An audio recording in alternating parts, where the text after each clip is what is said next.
Почитувани граѓани, почитувани представници на медиумите.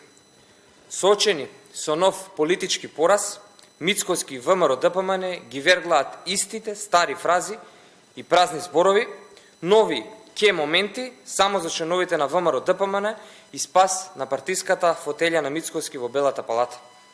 И пред една година, за изборот на владата на премиерот Димитар Ковачевски, ВМРО-ДПМН велеше дека нема да испорача резултат и дека владата ќе траела кратко, само што не се случиле предвремени парламентарни избори.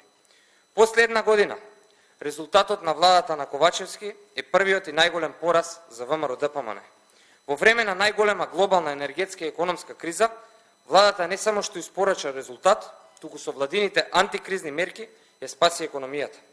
Имаме рекордно зголемување на домашното производство на струја за 40%, за прв пат после 70 години се вклучени сите капацитети, нема рестрикции, нема поскапување на струјата, има доволно и храна, грејење, нафта, газ.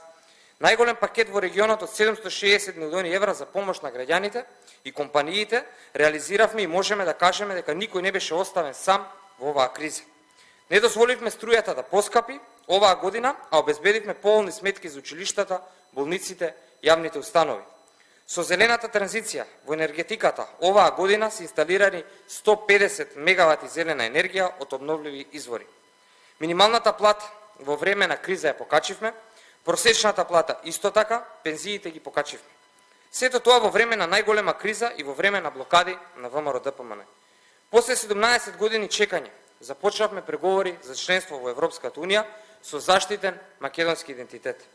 2,5 години Христијан Мицкоски и ВМРО-ДПМН зборуваат за предвремени избори и ново парламентарно мнозинство, и тоа е уште еден политички пораз за Мицкоски.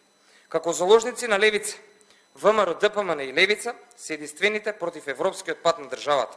Уште долго време Мицкоски и ВМРО-ДПМН ќе останат во опозицијата, осамени и во малцинство во собранието.